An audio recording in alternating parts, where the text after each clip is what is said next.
하나님의 말씀 시편 23편 우리 1절부터 6절입니다. 우리 다 같이 큰 음성으로 합독하십니다.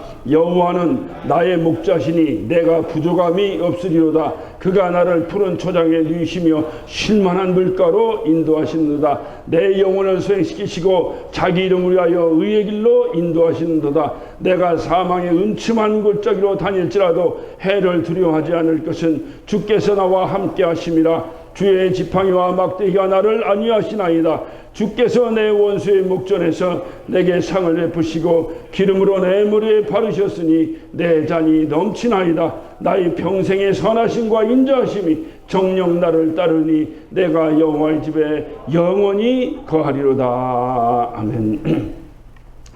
시편 23편의 주제는 여호와 하나님께서 우리의 목자가 되시고 우리는 그의 양이다 라고 하는 주제를 가진 말씀입니다. 우리가 하나님의 진정한 양이 되고 또 하나님께서 우리에게 진정한 목자가 되신다면 우리는 당연히 그 음성에 순종해야 하는 거예요. 양이 목자의 음성에 순종하지 않고는 결코 살아날 수가 없습니다. 그래서 우리가 요한복음 10장 27절에 보면 주님께서는 이렇게 말씀하세요. 내 양은 내 음성을 들으며 나는 저를 알며 저는 나를 따르느니라 그랬습니다.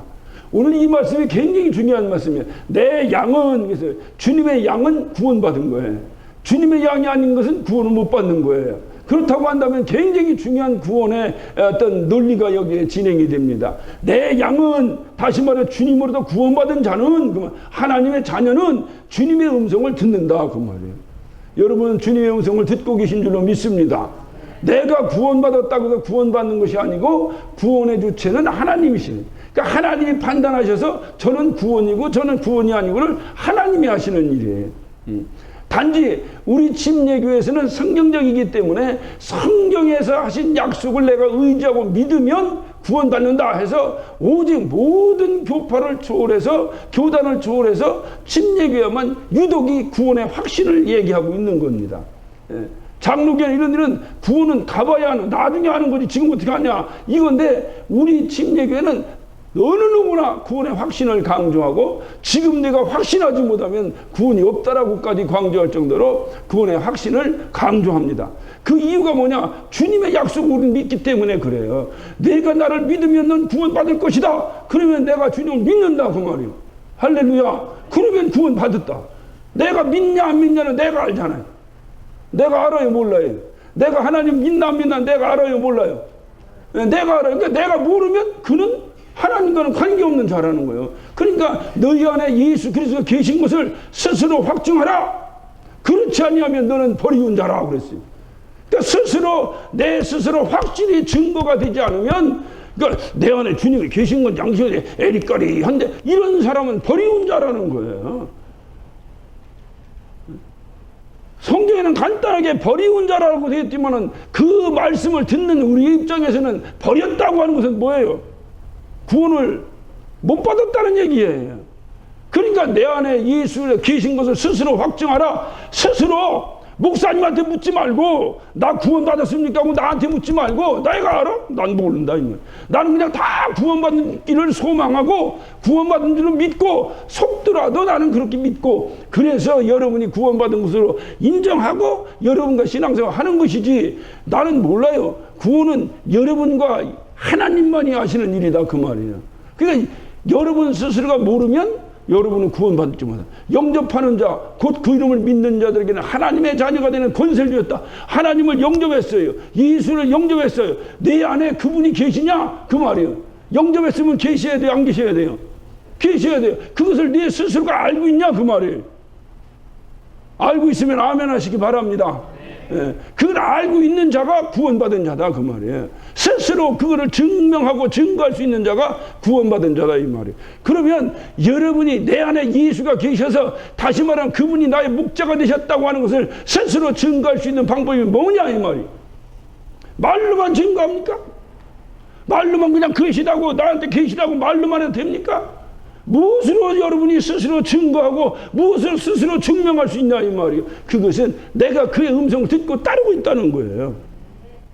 할렐루야. 내가 그의 음성을 듣고 따르고 있다는 거예요. 그러니까 저분이 나의 목자이기 때문에 난 따른다는 거예요. 그게 주님이 말씀하신 거예요. 내 양은 나의 음성을 듣고 나를 따른다는 거예요. 그러니까 내 양이 아니면 안 따른다는 거예요. 여러분 이스라엘 가면은 큰 벌판 안에 이렇게 성지순례 가면 아주 뭐 가끔 그 버스 창가 쪽으로 많은 양떼들 모는 그 목동들을 보게 됩니다. 근데 이스라엘 가면 여러분 아시다시피 물이 많아요, 없어요? 물이 별로 없어요. 그러니까 쉴만한 물가로에서 이 물을 먹어야 해서 양들이 모여서 물을 먹어야 되는데 이 물을 먹을 장소가 그렇게 많지 않다고 말이에요. 그러니까 한 사람이 양을 몇 마리 정도 기를까요, 대략? 한 마리? 100마리? 아니요. 수백 마리, 수천 마리씩 길러요.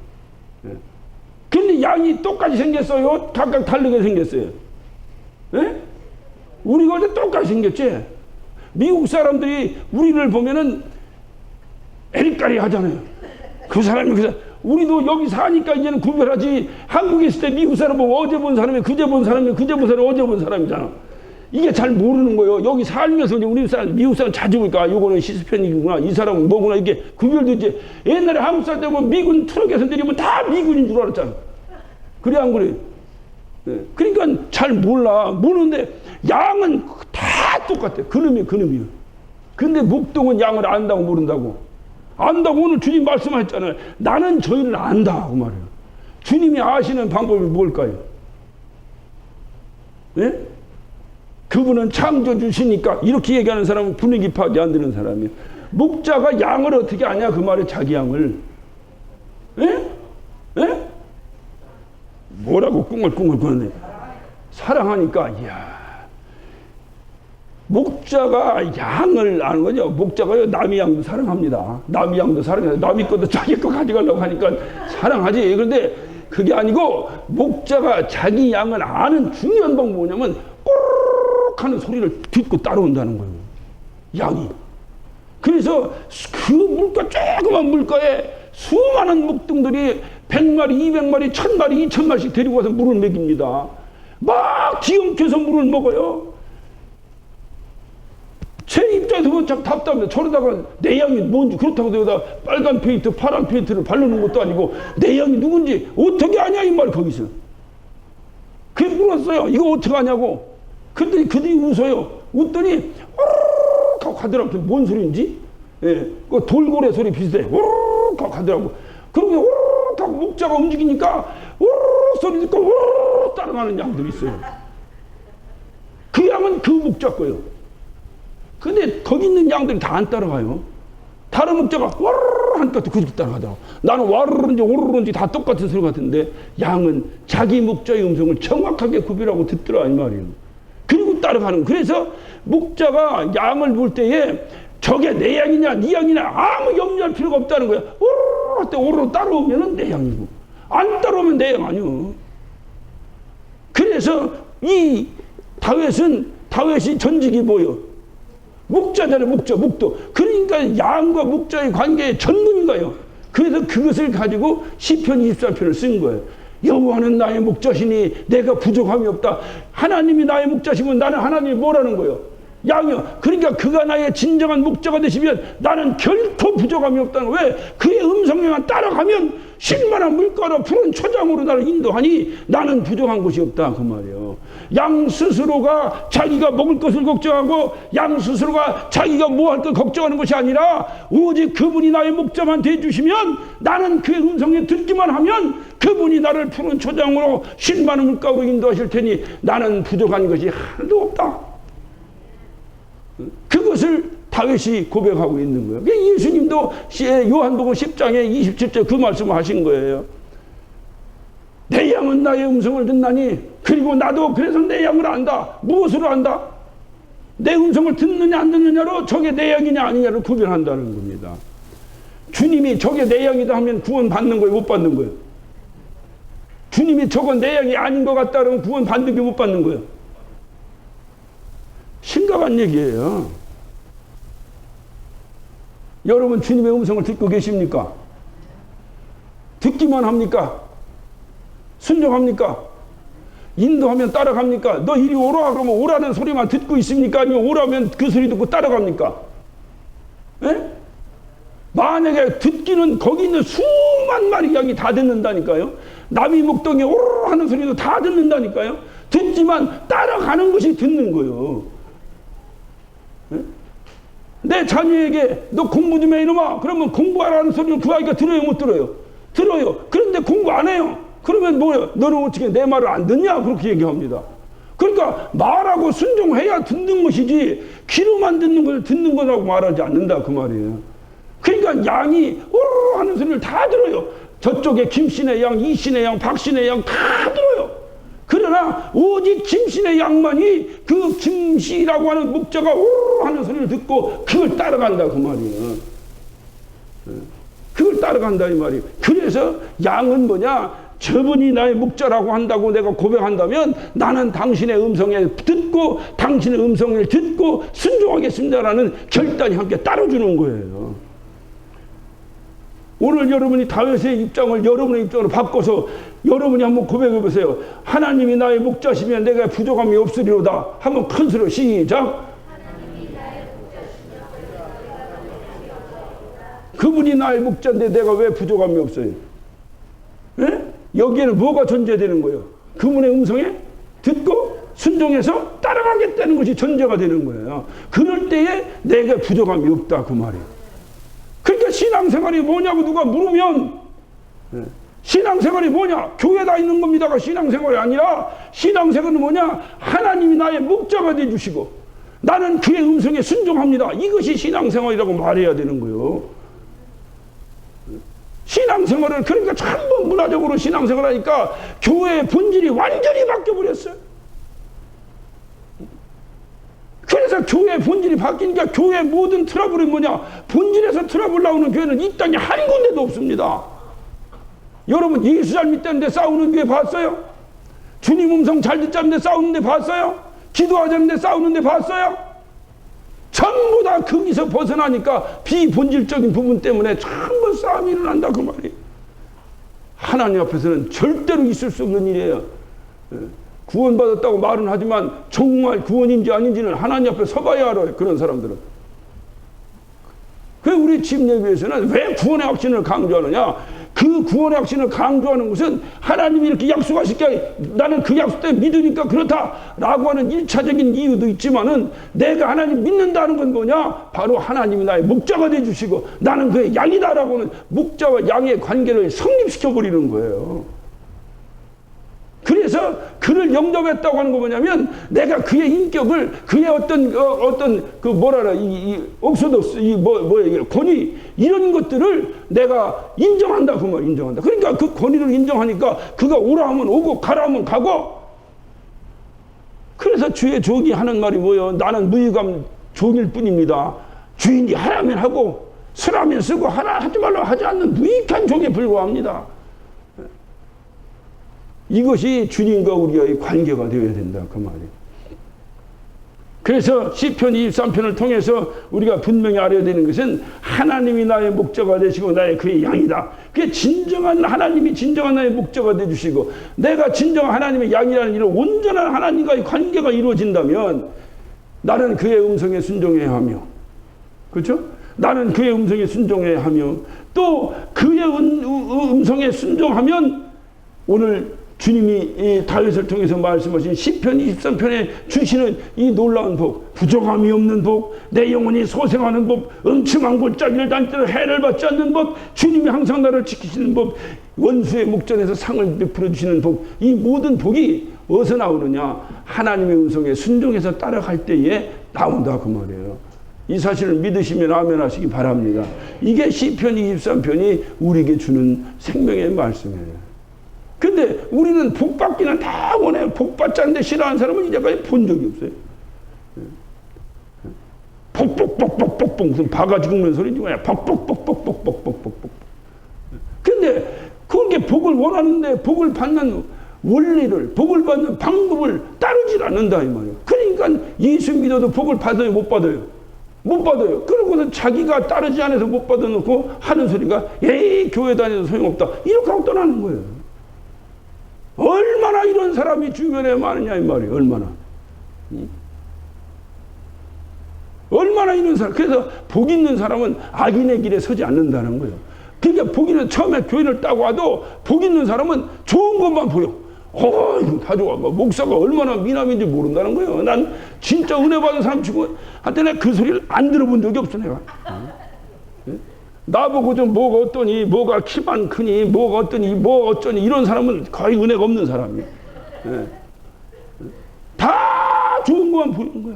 근데 이상하게 복이 없는 사람 똑같이 교회를 하는데도, 이 교회가 창고예요, 교회예요, 이게 뭐예요, 이게 뭐예요, 이게. 신기합니다, 신기합니다. 그게 주님 말씀이 복 있는 사람은 악인의 길에 서지도 않는다는 거예요. 그래, 그러니까 바로 내가 복이 있다. 복이 있는 게 뭐냐? 나는 하나님의 복이지. 내가 복이 있다는 것이 무슨 뭐 어디 가서 옛날 노인네들 말씀하시던 인덕이 있고 뭐 이런 걸 얘기하는 게 아니야. 인덕이 있다, 뭐 수덕이 있다, 그런 걸 얘기하는 게 아니잖아요. 하나님이 주시는 복이 나에게 있다. 할렐루야. 그럼 하나님이 주시는 복은 어떻게 받느냐? 오늘 주님이 말씀하신 게 내가 내 목자가 되고 내가 나의 양이 된다면 너에게는 결코 부족함이 없을 것이다. 할렐루야. 여러분 뭐 사시면서 부족함을 느끼십니까? 뭐 부족합니까? 그러면 여러분은 하나님이 여러분의 목자라고 진정한 인정이 되지 않는 거예요.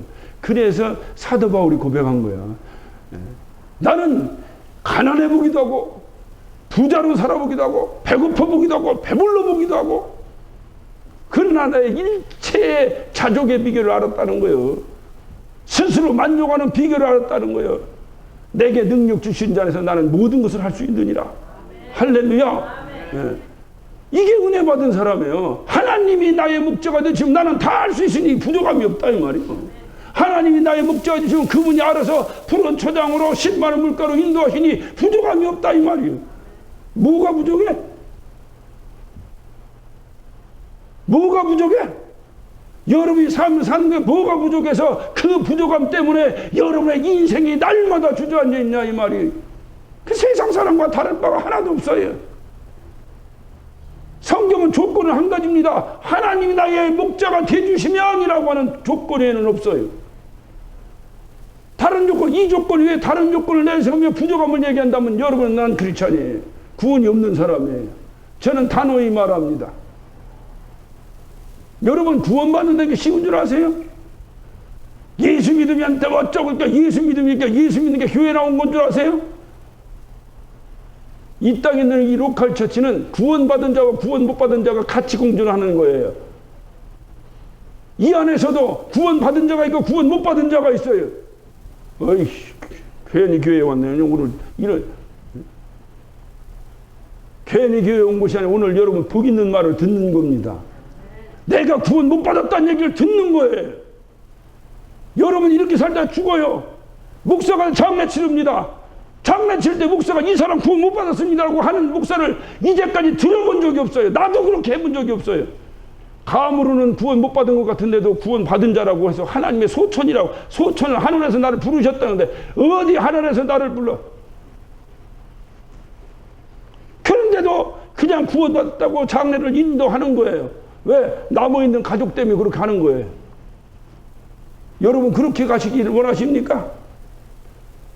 이왕이면 정말 이 사람처럼 살다 우리 구원받았습니다, 이 소리를 한번 듣고 가시기를 원하십니까? 그러니까 우리가 분명한 것은 내가 예수 믿는 목적은 구원받는 거예요. 다시 이 말은 오늘 이 말씀대로 하면 하나님이 나의 목자가 되어주시는 거예요. 그러면 그분이 나의 목자만 되어주시면 부족함이 없다니까. 이것이 여러분에게 이루어지고 있냐 그 말이요. 하나님 한 분이면 됩니다 라고 하는 것이 이루어지고 있냐 그 말이요. 하나님도 좋지만, 하나님도 너무 중요하지만, 하나님도 너무 필요하지만, 그래도 좀 돈도 좀 있어야 되겠고, 그래도 좀 뭐도 있어야 되겠고, 다른 조건이 또 필요하냐 이 말이에요. 만약에 여러분에게 하나님의 다른 조건이 필요하다면 여러분의 구원은 한번 의심해 봐야 하는 거예요. 그래서 침례교에서 구원의 확신을 강조하니까 무슨 침례교만 다니면 다 구원받는, 그게 아니에요.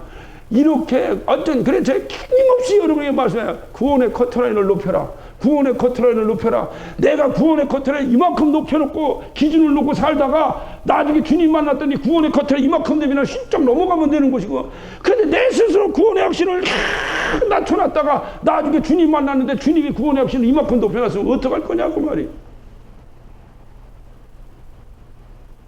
예수 믿으면 구원받는다는 것이 1단계라면 예수 믿는 것이 무엇인가를 또 한 번 살펴봐야 되고, 예수 믿는 것이 예수님이 나의 목자가 되주시는 것이라면 그렇다면 나는 그의 양인가를 다시 한번 살펴봐야 되고, 내가 그의 양이라면 그의 음성을 듣고 있는가 안 듣고 있는가를 확실히 내가 증거하고 있는가를 다시 한번 보여줘야 되고,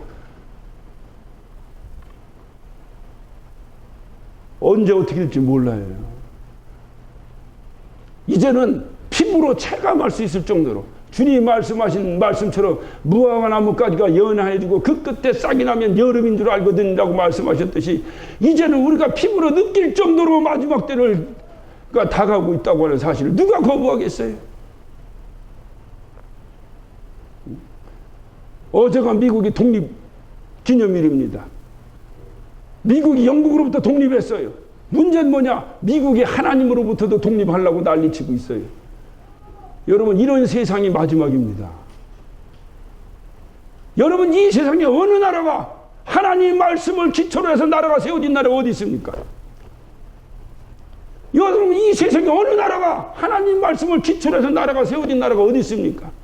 어느 대통령이 성경책에 손을 얹고 대통령 선서라는 나라가 어디 있습니까? 그런 나라가 하나님으로부터 독립되려고 하고 있어요. 제가 이 설교는 누가 고발하면 전 또 유치장에 가야 합니다. 저는 지난주에 제가 여러분에게 선언했어요. 앞으로 저는 계속 할 겁니다. 저에게는 절호의 기회예요. 내가 하나님 앞에서 그래도 간증 하나 남길 수 있는 절호의 기회가 왔어요. 얼마나 기쁜지 몰라요. 여러분, 이렇게 있다가 주님 만나 주님 앞에서 뭐 하다 왔냐고 하면 저는 뭐라고 얘기할 겁니까? 이럴 때 순수한 믿음을 끝까지 지켜나가는 거예요. 할렐루야. 이럴 때에 진짜 믿음이냐 가짜 믿음이냐가 구별되는 거예요. 이럴 때에 내가 구원받은 자냐 구원 못 받은 자가 분명히 구별되는 거예요. 이럴 때에. 여러분, 다 좋다. 여러분, 그래서 평안하다 할 때를 주의하라고 주님이 말씀하셨어요. 평안하고 좋을 때는요, 진짜 믿음 가짜 믿음이 구별이 안 됩니다. 저 북한 같은 데 가서 예수 믿어야 진짜 믿음인지 가짜 믿음인지 구별되는 거예요. 미국에서 예수 믿는 건요, 가짜가 99%일지도 몰라요. 뭐 나를 위시해서 뭐 내가 누구 정죄하는 게 아니에요. 그러니까 이럴 때에 이제 핍박의 시대가 오고 있어요. 이럴 때에 우리의 믿음은 어떻게 할 것이냐가 굉장히 중요하다 그 말이에요. 근데 이 믿음이 그렇게 이럴 때, 이런 환난할 때, 이런 위기의 때, 이런 핍박의 때, 이런 어떤 어려운 때에 내가 끝까지 믿음을 지킬 수 있는 유일한 방법이 뭐냐? 하나님이 나의 목자시면 나는 부족함이 없으리로다. 할렐루야. 그분만 나의 목자가 되주시면 된다. 그래, 다윗이 시편 23편을 기록할 때가 어느 때냐, 환경이 어느 때냐? 이때는 다윗이 자기 장인 사울에게 죽임을 당할까봐 쫓겨나다 광야로 도망다닐 때에 이가 그 광야에 쭈그리고 이 다윗은 이때 이미 왕 후보자입니다.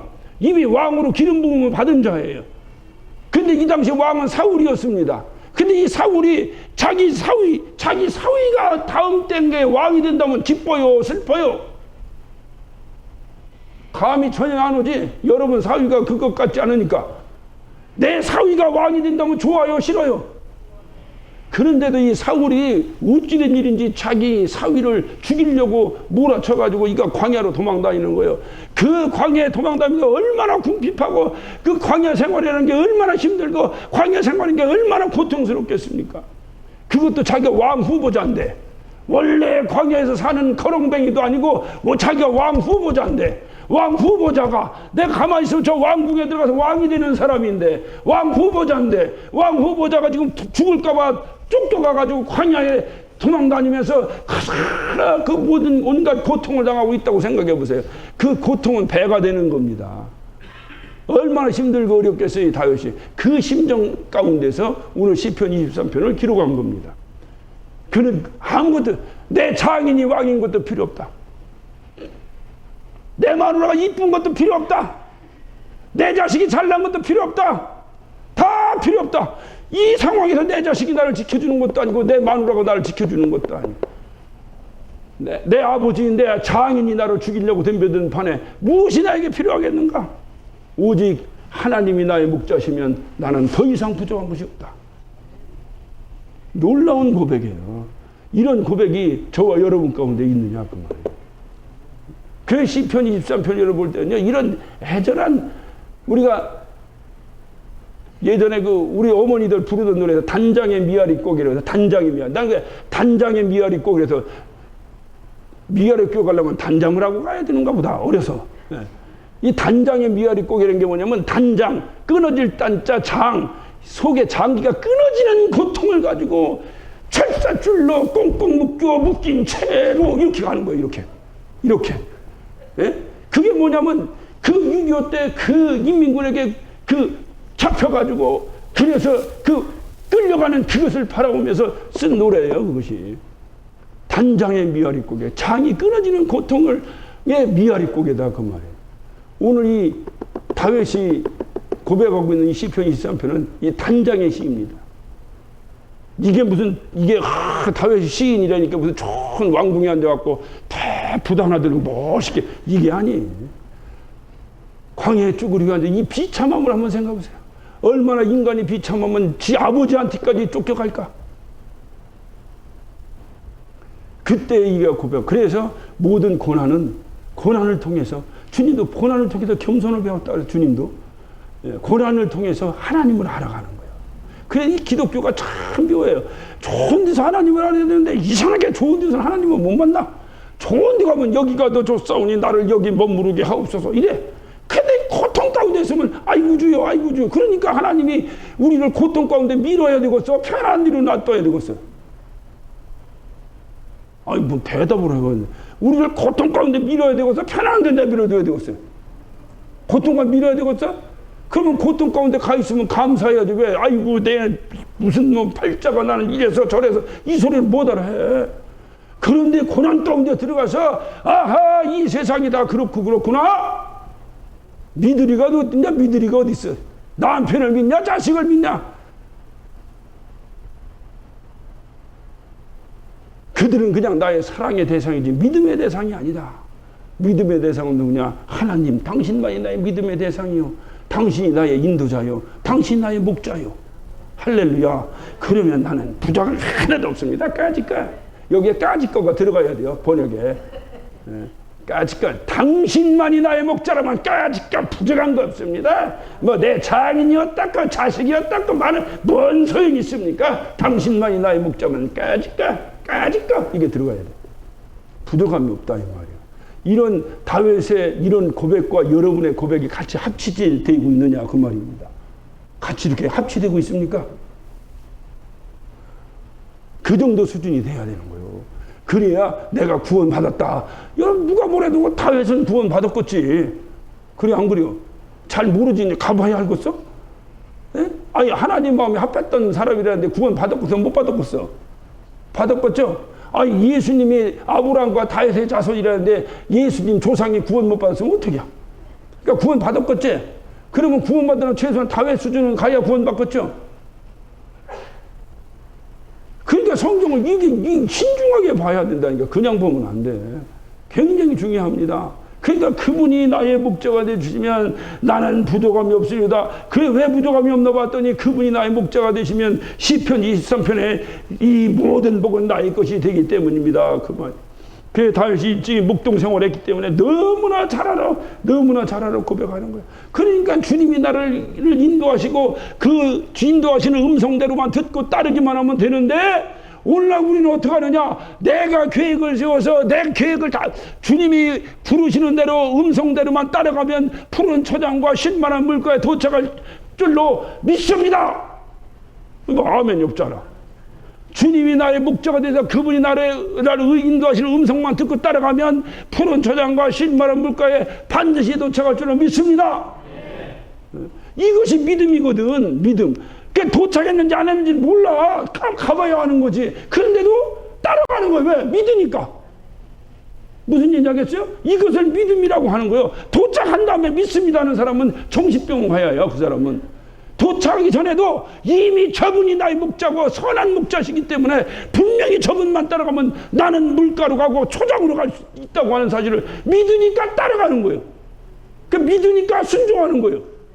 근데 가서 도착하고 나서 보고 도착해가지고 실만한 물가에 물 한창 먹고다 뭐 갈증 해결한 다음에 믿습니다. 이런 사람은 정신병 거예요. 그 믿는 게 아니라 경험한 거지. 그러니까 바로 이렇게 정말 우리의 믿음이라는 것은 나는 알지 못하지만 당신이 나의 목자인 건 분명합니다. 그것은 어디서 뭐가 분명하냐? 내가 신앙 고백입니다. 그래서 나는 당신의 음성만을 듣습니다. 그러니까 나는 확실히 당신이 나의 목자인 것을 믿습니다. 할렐루야. 이게 믿음이 여러분을 구원한다 그 말이에요. 내가 지금 당신 말을 듣고 있지 않습니까? 아니 하나님, 내가 지금 당신 말을 듣고 있지 않습니까? 그러니까 당신이 나의 목자죠. 할렐루야. 옛날에 군대 무슨 프로그램이 있어서 군대 그래서 자 어머니 나오세요. 그럼 어머니가 커튼뒤에서 있어요. 안녕하세요. 그러면 어머니 나오셨어요. 자, 이 어머니가 나의 어머니인 것은 확신하는 군인들은 다 나오세요. 그러면 온갖 놈들이 다 뛰어나와. 나와가지고 어떻게 확신합니까? 그러면 확신합니다. 뭐 어떻게 확신하니까 확신합니다. 가. 뭐요? 뭐 때문에 확신하냐 이 말 지 어머니인지를. 근데 그 안에 틀림없이 한 놈이 있어. 근데 그놈 얘기는 달라. 분명히 저 목소리가 우리 어머니 목소리인 걸 나는 안다는 거지. 그래 안 그래요? 그럼 그분이 맞잖아 그놈이. 그래 그놈이 휴가 가잖아 휴가. 그게 뭐가 그분이 나의 목자이냐 이 말이 뭐가 하나님이. 나는 하나님의 음성을 확실히 압니다. 그러니까 당신 음성대로 난 순종하고 있습니다. 그러니까 당신이 나의 목자입니다. 그러니까 당신이 만약에 내가 믿고 이렇게 따르는데 당신이 하나님이 아니라든가 만약에 당신이 나를 잘못된 길로 인도한다면 그것은 당신 책임입니다. 무슨 얘기인지 아시겠어요? 이것이 하나님께 어떤 방종하는 것이 아니라 이것이 확실한 믿음이다 그 말이에요. 이 믿음이. 근데 오늘날 우리 믿음은 어떠냐? 그게 아니에요. 내가 다 계획을 세우고 내가 다 해서 요대로만 가면 분명히 푸른 초장이 있다는 거지. 요대로만 가면 분명히 물가가 있다는 거지. 그리고 기도합니다. 하나님 요대로 좀 인도해 주시옵소서. 그래요 안 그래요? 안 그래요? 여러분이 다 계획 세워놓고 요대로만 인도해 주시면 됩니다. 양이 물이 어디 있는지 알아 몰라. 양이 초장이 어디 있는지 알아 몰라. 그건 오직 목자만이 압니다. 그런데도 양이 자기가 다 알아. 어이 목자 가만히 있어봐. 이쪽으로 가보자. 이쪽으로 가면 분명히 물이 있을 거야. 그대로만 인도하여 주시옵소서. 그러니 여러분이 계획을 세웠다고 해도 그 인도하심이 이루어지겠느냐 그 말이에요. 그분이 선한 목자라면 인도하겠느냐 그 말이에요. 악한 목자라면 몰라도 선한 목자라면 인도하시겠느냐 그 말이에요. 그래서 잠언 16장 9절에 계획은 너희들이 세웠더라도 인도는 내가 한다라고 말씀하셨어요. 인도는 하나님이 하신다는 거예요. 여러분 신앙생활은요 어쩌면 간단합니다. 그럼 어찌 보면요 자기 자신을 내려놓는 거예요.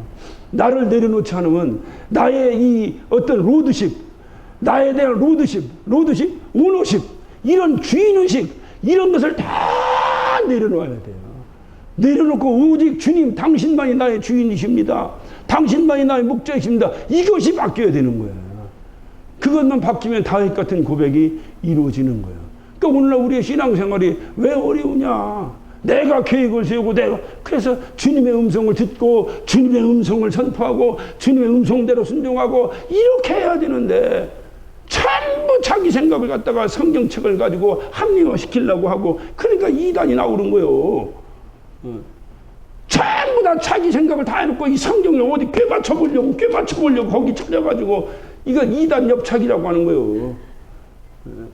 이렇게 신앙생활하면 안 된다 그 말이에요. 말씀에 나는 순종하는 거예요. 나는 아무것도 없어서 순종하는 거예요. 그렇게 순종할 때에 나를 푸른 초장으로 쉴만한 물가로 인도하시는도다. 할렐루야 할렐루야. 예. 어떤 할머니가 푸른 초장이 뭐요? 그러니까 누가 푸른 초장이 뭐요? 와사비가 푸른 초장이지.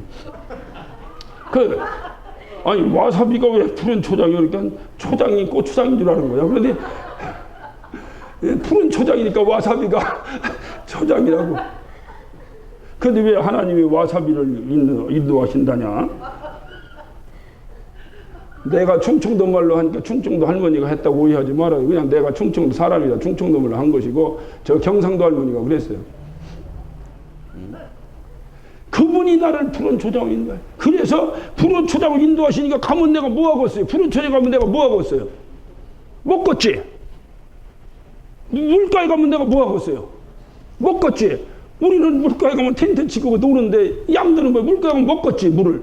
그러니까 물을 먹고 풀을 뜯어 먹으니 내 이 갈했던, 그러니까 배고프고 갈증났던 이 양이 다시 소생되고서 안 되고서 다시 살아나고서 안 살아나고서 살아나지. 그러니까 여기 얘기한 거예요.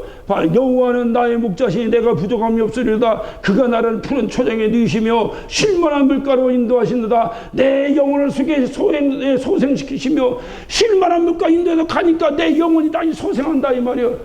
장과 주저앉았던 내 영혼이 다시 살아난다 이 말이에요. 여러분, 이것을 성경에서 회복이라고 말하는 거예요. 여러분, 다 다운됐던 여러분 영혼이 회복되시기를 바랍니다. 회복되는 방법은 한 가지입니다. 그분이 나의 목자가 돼줘야 되는 거예요.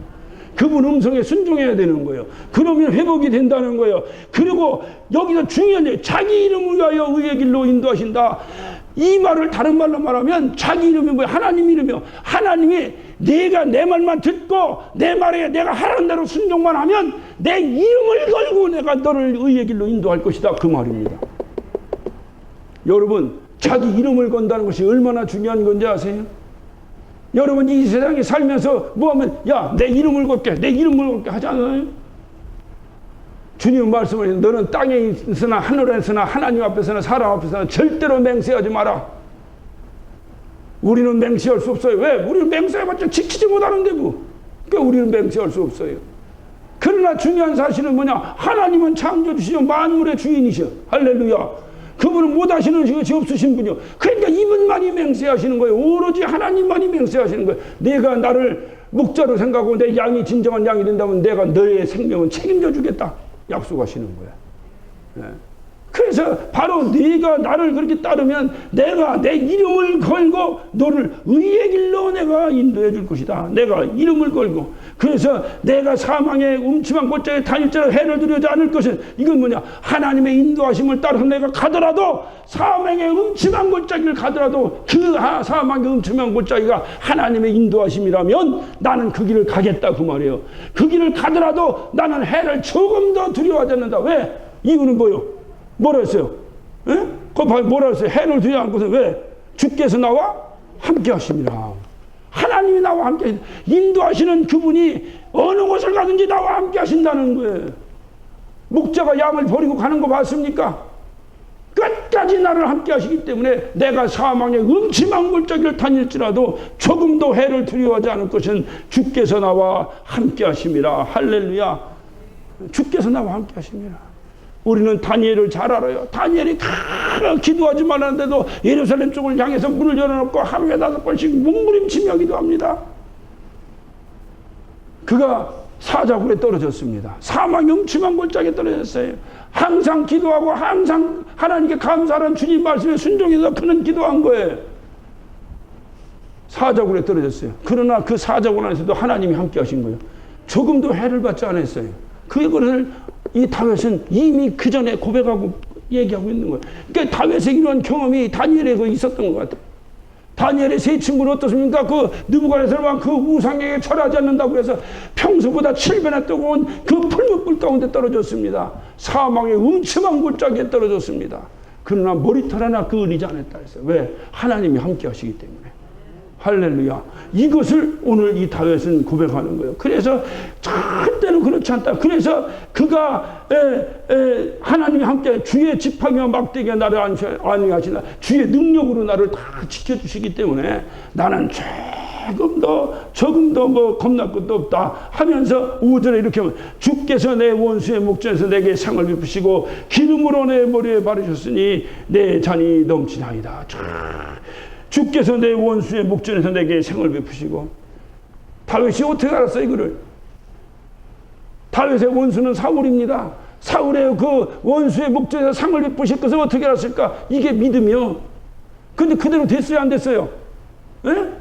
됐어요, 안 됐어요? 근데 됐잖아. 사울 박살나고 다윗이 왕 됐잖아. 이게 믿음이라 이거, 이게 믿음이라 이 말이야.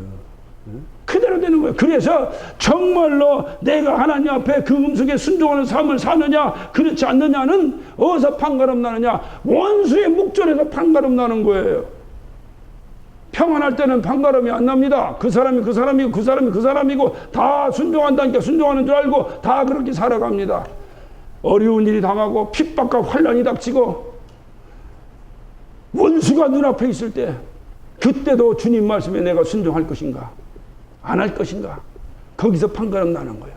그때 내가 주님 앞에 그래도 순종하고 살아간다면 하나님께서는 그 원수의 묵전에서 내게 상을 베푸시고, 기름으로 내 머리에 바르셨으니 내 잔이 넘치나이다. 기름으로 머리에 바랐던 게 뭐야? 성령이 내재한다는 거, 임재한다는 거. 성령이 충만히 임재하여서 내 잔이는 무슨 잔? 은혜의 잔이 넘친다는 거야. 은혜가 넘친다는 게, 은혜가 넘쳐. 원수의 묵전에서. 여러분, 제일로 끝내주는 재미가 어디 있겠어요? 지긋지긋한 원수 앞에서 천지장 받아보는 것만큼 기쁜 일이 어디 있어요? 그것을 누가? 하나님이 하신다는 거예요. 누구에게? 하나님의 음성을 듣고 순종하는 자에게 하신다는 거예요. 믿으시면 아멘 하시기 바랍니다. 그리고 다윗에게는 그대로 됐어요. 사무엘이 미스바에서 이스라엘 대회개의 기도와 역사를 이룹니다. 바알과 아스타롯을 쳐버리고 우상 숭배하지 말고 우리 하나님만 섬기자. 그래서 바알과 아스타롯을 쳐버립니다. 그리고 회개 운동을 하는데 블레셋이 쳐들어왔어요, 안 쳐들어왔어요? 블레셋이 쳐들어왔어요. 이게 사망의 음침한 골짜기야. 회개했는데 왜 쳐들어와? 회개 안 할 때 쳐들어와야지. 이게 성경의 묘미요. 쳐들어왔는데도 이 미스바에 모였던 이 사람들은 내가 하나님만 섬기겠습니다는 그 신앙 고백을 나는 버리지 않냐고 그대로 믿습니다고 그 증거로 젖먹은 어린 양을, 젖먹이 어린 양을 잡아서 하나님께 번제로 드립니다. 그 하나님께 번제로 드리는 그 순간에 오직 블레셋 사람들의 귀에만, 이스라엘 사람이 못 들어. 오직 블레셋 사람들의 귀에만 어마어마한 우레와 그 번개 소리가 그냥 우르릉 쾅쾅쾅쾅 하는 우레가 쳐기 시작합니다. 그리고 자기들끼리 혼비백산하고 지들끼리 싸우다가 도망가 버려. 피 한 방 흘리지 않냐고 이스라엘이 그 대군대 블레셋을 쳐부시고 이깁니다. 이것을 보고 이스라엘 사람들이 하나님 말씀에 순종했구나를 증거한다 그 말이에요. 무슨 일인지 아시겠죠? 그러니까 원수의 목전에서 내게 상이 베풀어졌냐 안 베풀어졌냐를 보고 내가 하나님 앞에 순종하는 삶을 살았다 안 살았다가 판가름 난다 그 말이에요. 말로만 순종했다면 누가 알겠어요? 모르는 겁니다. 반대로 사울이라고 하는 왕이 있어요. 이 사울이라는 왕은 블레셋이 또 쳐들어왔습니다. 그러니까 다 제사장이 제사 지내고 나가는데 제사장이 사무엘이 오지 않는 거야. 그러니까 지가 제사를 지내버려요. 하나님은 제사장만 제사 지내라고 했는데 순종하지 않는 거예요. 하나님 음성을 듣지 않는 거예요. 그리고 아멜렉과 또 전쟁을 합니다. 아멜렉과 전쟁을 하면 너는 이 노예물을 전부 불질러 버려라. 그런데 거기서 좋은 것은 다 빼놓습니다. 현찮은 것만 불질러 버립니다. 하나님 말씀에 순종하지 않는 거예요. 그때 하나님께서 사울을 통해서 말씀을 줍니다. 사무엘상 15장 20절에 순종이 제사보다 나으니라. 순종이 제사보다 낫다. 그리고 결론은 사울이 어떻게 됐습니까? 하나님이 사울을 어떻게 했어요? 버리셨어요? 끌고 갔어요? 네? 버리셨어요. 성경의 역사는 구구절절히 말하고 있는 거예요. 그래서 원수의 묵전에서 상을 베풀어졌느냐 안 베풀어졌느냐가 내가 주님 말씀에 순종하느냐 안 하느냐의 결판이다 그 말이에요. 평안할 때는 잘 몰라요. 이제는 서서히 원수들이 우리를 억압할 때가 왔습니다. 여기서도 내가 믿음을 변절치 아니하고 끝까지 내가 주님 앞에 바로 서느냐, 원수의 묵전에 상을 베푸시는 날이 있을 줄로 믿습니다. 마지막 아름다운 고백을 다윗이 합니다. 나의 평생의 선하심과 인자심이 정녕 나를 따르니 내가 여호와의 집에 영원히 거하리로다. 다윗의 꿈은 이거예요. 내가 이렇게 힘들고 어려워도 하나님의 말씀, 그분이 나의 목자라는 그 말씀의 음성에만 순종하고 따라가면, 내 평생을 내가 그렇게 살아가면 언젠가는 주님이 나를 당신의 집으로 불러서 내가 그 집에서 영원히 살 것이다. 할렐루야. 이것이 우리의 마지막 꿈 아니요?